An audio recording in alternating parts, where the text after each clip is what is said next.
नमस्कार दोस्तों, स्वागत है आपका हमारे चैनल वैदिक कथा 2.0 में। आज हम आपको बताएंगे पुरुषोत्तम मास महात्म्य कथा अध्याय 1।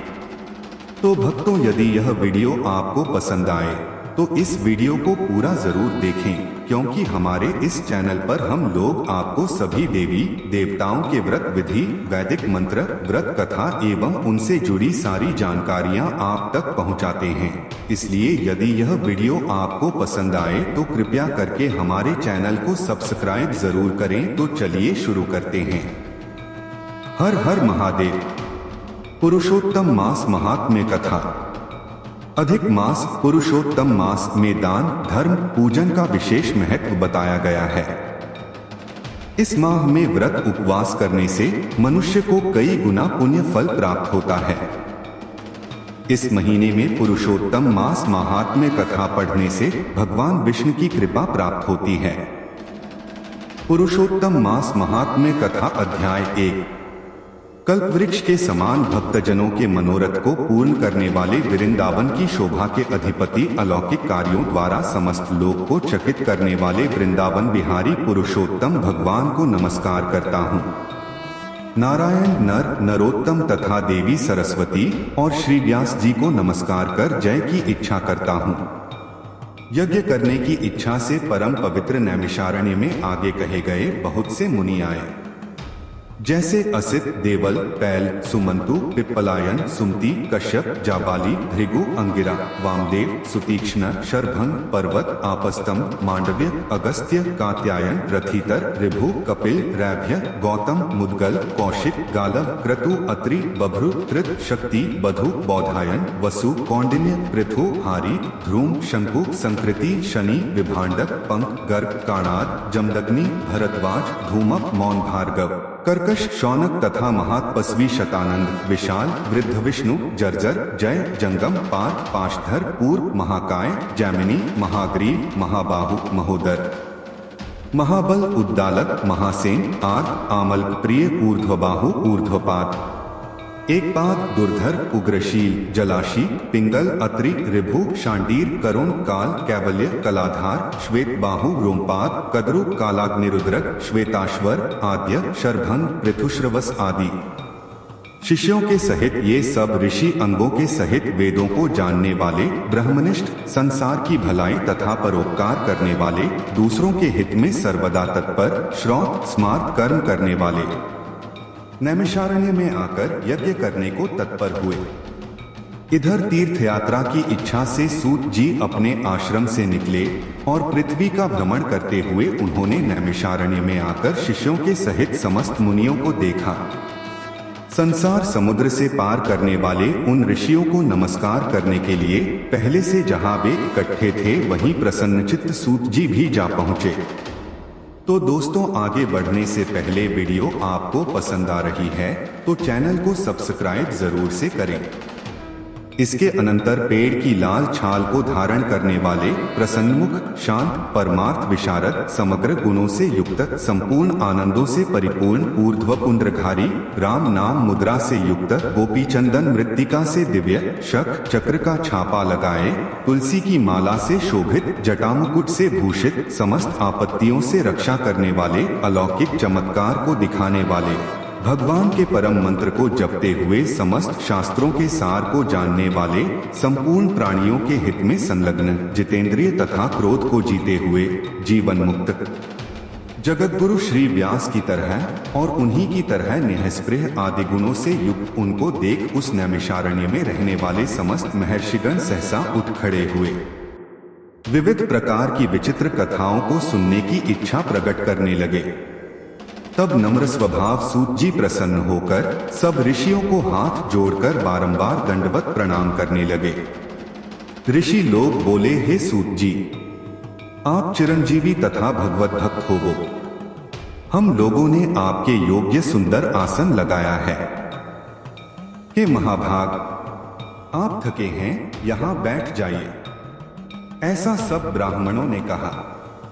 इस प्रकार बैठने के लिए कहकर जब सब तपस्वी और समस्त जनता बैठ गई, तब विनय पूर्वक तपोवृद्ध समस्त मुनियों से बैठने की अनुमति लेकर प्रसन्न होकर आसन पर सूत जी बैठ गए।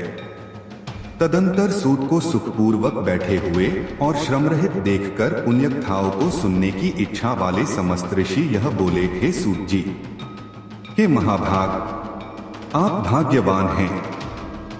भगवान व्यास के वचनों के हार्दिक अभिप्राय को गुरु की कृपा से आप जानते हैं। क्या आप सुखी तो हैं? आज बहुत दिनों के बाद कैसे इस वन में पधारे? आप प्रशंसा के पात्र हैं।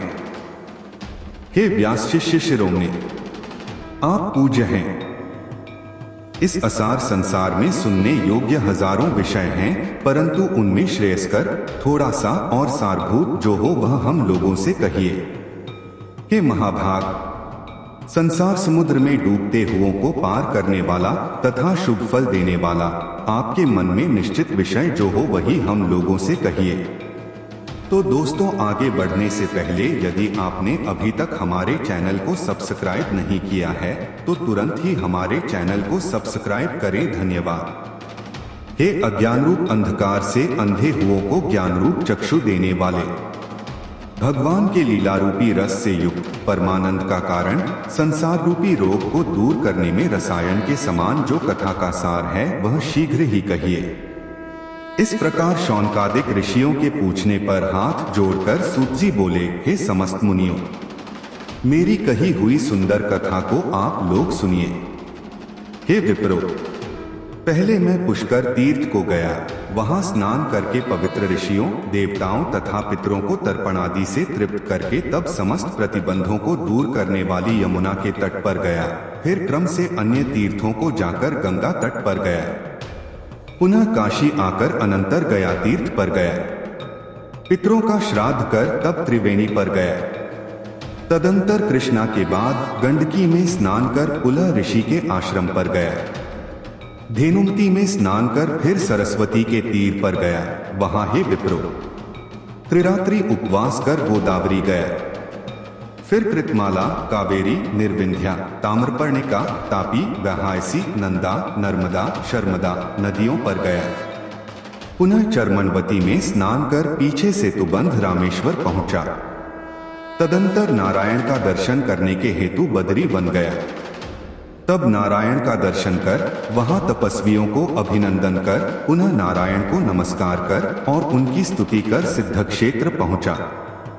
इस प्रकार बहुत से तीर्थों में घूमता हुआ कुरुदेश तथा जांगल देश में घूमता घूमता फिर हस्तिनापुर में गया। हे द्विजो, वहां यह सुना कि राजा परीक्षित राज्य को त्याग बहुत ऋषियों के साथ परम पुण्यप्रद गंगा तीर गए हैं और उस गंगा तट पर बहुत से सिद्ध सिद्धि हैं भूषण, जिनका ऐसे योगी लोग और देवर्षि वहां पर आए हैं। उसमें कोई निराहार, कोई वायु भक्षण कर, कोई जल पीकर, कोई पत्ते खाकर, कोई श्वास ही को आहार कर, कोई फलाहार कर और कोई फेन का आहार कर रहते हैं। हे द्विजो, उस समाज में कुछ पूछने की इच्छा से हम भी गए। वह ब्रह्मस्वरूप भगवान महामुनि व्यास के पुत्र, बड़े तेज वाले, बड़े प्रतापी श्री कृष्ण के चरण कमलों को मन से धारण किए हुए श्री सुखदेव जी आए। उन 16 वर्ष के योगीराज, शक की तरह कंठ वाले, बड़े लंबे चिकने बालों से घिरे हुए मुख वाले, बड़ी पुष्ट कंधों की संधि वाले, चमकती हुए कांति वाले, अवधूत रूप वाले, ब्रह्मरूप थूकते हुए लड़कों से घिरे हुए मक्षिकाओं से जैसे मस्त हस्ती घिरा रहता है, उसी प्रकार धूल हाथ में ली हुई स्त्रियों से घिरे हुए सर्वांग धूल रमाए महामुनि सुखदेव को देख सब मुनि प्रसन्नता पूर्वक हाथ जोड़कर सहसा उठकर खड़े हो गए। इस प्रकार महामुनियों द्वारा सत्कृत भगवान शुक को देखकर पश्चाताप करती पछताती हुई स्त्रियां और साथ के बालक जो उनको चिढ़ा रहे थे दूर ही खड़े रह गए और भगवान शुक को प्रणाम करके अपने अपने घरों की ओर चले गए। इधर मुनि लोगों ने शुकदेव के लिए बड़ा ऊंचा और उत्तम आसन बिछाया। उस आसन पर बैठे हुए भगवान शुक को कमल की कर्णिका को जैसे कमल के पत्ते घेरे रहते हैं, उसी प्रकार मुनि लोग उनको घेर कर बैठ गए। यहाँ बैठे हुए ज्ञान रूप महासागर के चंद्रमा भगवान महामुनि व्यास जी के पुत्र शुकदेव ब्राह्मणों द्वारा की हुई पूजा को धारण कर तारागणों से घिरे हुए चंद्रमा की तरह शोभा पा रहे थे। इति बृहन्नारदीये श्री पुरुषोत्तम महात्म्ये प्रथमोध्यायः 1। इस तरह से वीडियो यहीं समाप्त होता है। भक्तों, हमारे इस चैनल पर हम लोग आपको सभी देवी देवताओं के व्रत विधि, वैदिक मंत्र, व्रत कथा एवं उनसे जुड़ी सारी जानकारियां आप तक पहुंचाते हैं। इसलिए यदि यह वीडियो आपको पसंद आए तो कृपया करके हमारे चैनल को सब्सक्राइब जरूर करें। हम लोग आपके मंगल जीवन की कामना करते हैं। सदा स्वस्थ रहें, मस्त रहें और व्यस्त रहें। तो मिलते हैं अगले वीडियो में। जब तक आप लोग अपना ध्यान रखिएगा। हर हर महादेव।